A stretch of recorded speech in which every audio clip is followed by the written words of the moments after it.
312 indices. Même si Lumian maintenait un scepticisme prudent à l'égard de Thermiboro, sa curiosité pour l'énigmatique coup du sort continuait de le ronger. La façon dont Thermiboro avait fait allusion au minerai de sang de terre comme à une rencontre avait attiré son attention. Cette fois-ci, pourrait-il s'agir de Ludwig, le jeune garçon? There was something off about this fellow, something amiss. Pourtant, au fur et à mesure que leur conversation se déroulait, Lumian en vint à reconnaître l'intelligence, les origines et l'apparente dévotion de Ludwig au dieu de la connaissance et de la sagesse. Despite this interaction, Lumian found himself gaining no true insights or foresight. Cela était différent de sa compréhension du potentiel du minerai Heartblood, qui dépendait de conditions spécifiques pour pénétrer sous terre et trouver le bon endroit pour rencontrer quelque chose. Une fois de plus, la voix puissante de Thermiboro résonna à travers Lumian. Le moment se révélera. Vous ne pouvez pas être clair? La frustration de Lumian monta en flèche, son sang bouillant dans ses veines. Je ne suis pas comme ce que vous considérez comme des gens, répondit sans détour Thermiboro. Je suis une créature mythique. Lumian resta sans voix, surpris. Il se moqua et rétorqua. Je doute que même votre forme scellée puisse vraiment saisir les fils du destin. Chaque fois, vos réponses sont embourbées dans le flou. Qu'est-ce qui vous distingue des amateurs du club de divination? Si vous possédez le pouvoir, révélez clairement où se trouve ma prochaine opportunité. Thermiboro a répondu d'un ton grave. Ce soir, à 23h, Ristdoc, entrepôt 3. 1. La surprise parcourut Lumian, l'allusion de Thermiboro était inattendue. Yet, within his astonishment, puzzlement persisted. L'ange d'Invitability est-il ce genre-là? En tant que moine d'aumône de haut rang, il n'aurait pas dû être provoqué si facilement pour interpréter mon destin. Pourrait-il y avoir une arrière-pensée? Quoi qu'il en soit, je consulterai d'abord la perspicacité de Madame Magicienne. Lumian décida rapidement. Il se leva, quitta la salle du bal-brise et se dirigea vers la rue des Blouses Blanches. En exécutant un simple acte d'incendie criminel, il pourrait lancer l'étape initiale de digestion de potions et envisager d'obtenir une aubaine de contractuel. Malgré son anxiété, Lumian refusa de baisser sa garde contre Thermiboro.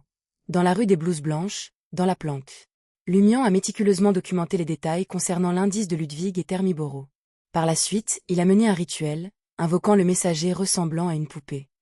Alors que Lumian attendait la réponse de Madame la Magicienne, il fouilla dans une mine d'informations concernant les créatures du monde spirituel.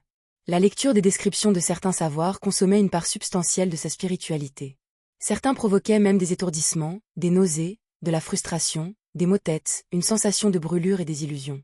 Semblable à la description dans les grimoires d'aurore d'une connaissance approfondie des divinités et des créatures de haut niveau, ces informations sont chargées d'une corruption intense et de ramifications périlleuses. Si toutes les connaissances qui poursuivent les humains portent de tels attributs, c'est vraiment effrayant. La perspective de se perdre en l'entendant ou de succomber à une disparition immédiate est troublante. Ainsi, Lumian a ponctué ses lectures pour préserver son bien-être mental de la chute vers des seuils précaires. Après avoir étudié les descriptions d'environ 30 à 40 créatures du monde spirituel, Lumian est tombé sur une figure qu'il a reconnue. Lapin de la connaissance. Créature faible du monde spirituel, amicale envers les humains et possédant une soif innée de connaissance. Leurs convocations sont rarement refusées. Des expériences diverses donnent naissance à des lapins de connaissances distincts. Les traits communs incluent la maîtrise de diverses langues, des compétences en communication orale et écrite et des capacités de lecture expertes. Extraire des informations importantes à partir de connaissances approfondies est leur point fort, et leur vitesse de transcription dépasse même celle des machines à écrire mécaniques. Inconvénient, finesse de communication limitée et pensée inflexible. Certains lapins de la connaissance ont été entachés par des connaissances anormales, évoluant vers des dangers importants. Pour invoquer, limiter les choix aux amicaux et aux faibles. Ainsi, ils portent le nom de « lapin de la connaissance ». L'invocation de cette entité à l'avenir devrait être plus ciblée. Pourtant, ses capacités et attributs ont une valeur limitée. Si j'avais suivi la vision d'Aurore sur l'inscription à l'université, je bénéficierais de sa maîtrise du multilinguisme et de ses solides compétences en lecture. Il convient de noter que le texte omet de mentionner sa rapidité dans le domaine spirituel, ce qui implique sa valeur négligeable dans cet aspect. Cela bouge lentement, draine la spiritualité. Lumian abaissa le document, se massa les tempes et se lança dans son 3e répit. À ce moment-là, le messager apporta la réponse de Madame la Magicienne. Je partage la curiosité quant à la rencontre que le garçon nommé Ludwig apporterait. Son apparition à Trèves m'intrigue, les motivations restent nébuleuses. La vigilance est prudente. Son existence est porteuse d'intrigue. Procédez. La fenêtre du jeu d'acteur se présente également à moi. Ne pouvez-vous pas clarifier les choses? Les lèvres de Lumian se contractèrent, absorbant le message succinct. Cependant, un sentiment nuancé a émergé selon lequel la phrase d'ouverture de Madame la Magicienne n'était pas une réponse immédiate. Cela résonnait davantage comme un écho condensé de ses contemplations. Essentiellement, Madame la magicienne, imprégnée de ses prouesses en astromancie, a eu du mal à connaître le sort de Ludwig. Ses perceptions semblaient floues, suggérant qu'elle n'avait que des conjectures. L'obscurité entourant le destin de Ludwig, évidente dans son incapacité à le percevoir, en disait long. À 22h50, à Ristdock, à l'extérieur de l'entrepôt 3. Lumian s'est caché dans l'ombre, prêt à saisir l'ouverture tant attendue pour l'action. Assez rapidement, deux silhouettes se sont approchées de l'entrepôt 3, s'approchant à seulement 5 à 6 mètres de Lumian. L'un d'eux parla à voix basse, plein d'inquiétude. « Hector, les comptables arrivent demain pour un audit. Comment résoudre ce problème? Dois-je engager un voleur pour voler les registres des comptes? À quoi cela servirait-il? Dès qu'ils inspecteront l'entrepôt, des soupçons surgiront.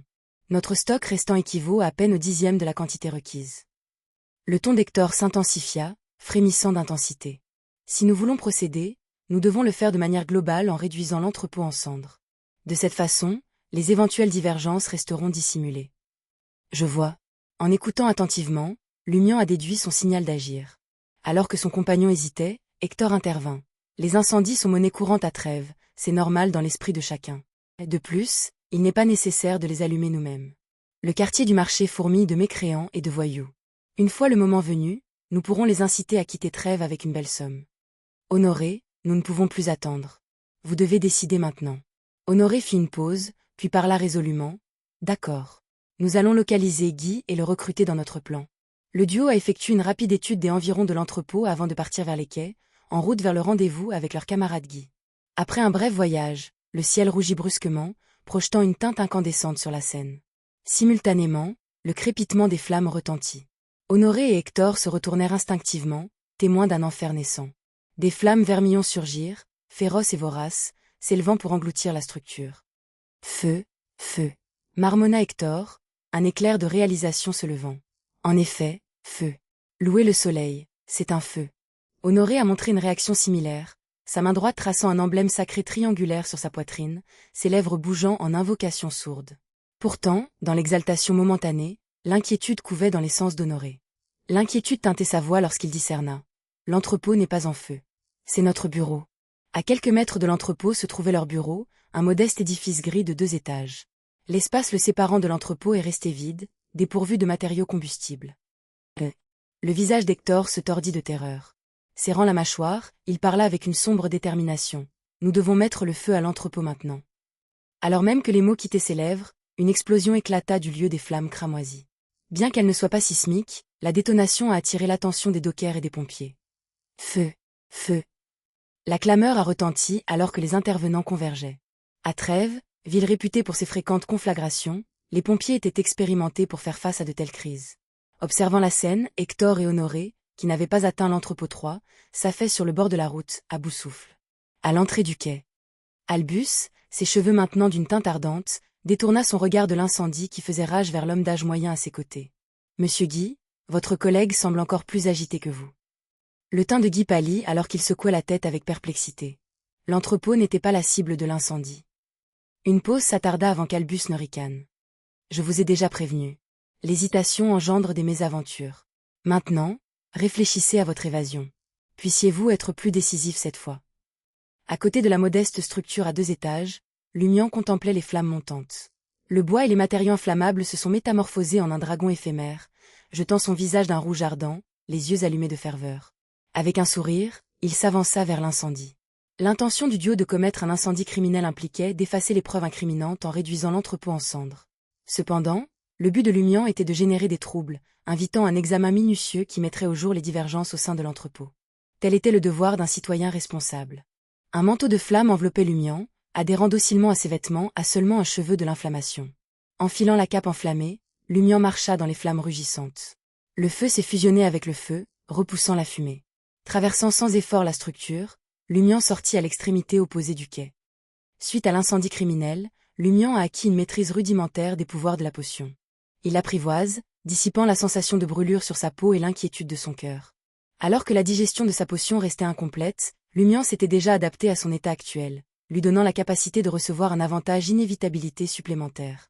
Après avoir effectué quelques tours d'antipistage, Lumian est retourné au refuge de la rue des Blouses Blanches. Lancer l'étape initiale de digestion de la potion pyromaniaque avant de retrouver le padré le remplit de satisfaction. Il maintint son sourire, mais son attitude faiblit en apercevant l'imposante pile d'informations denses dans l'armoire en fer. Il faudrait au moins 1 mois ou 2 pour finir de les lire. Comment a-t-il pu identifier une créature contractée appropriée en si peu de temps?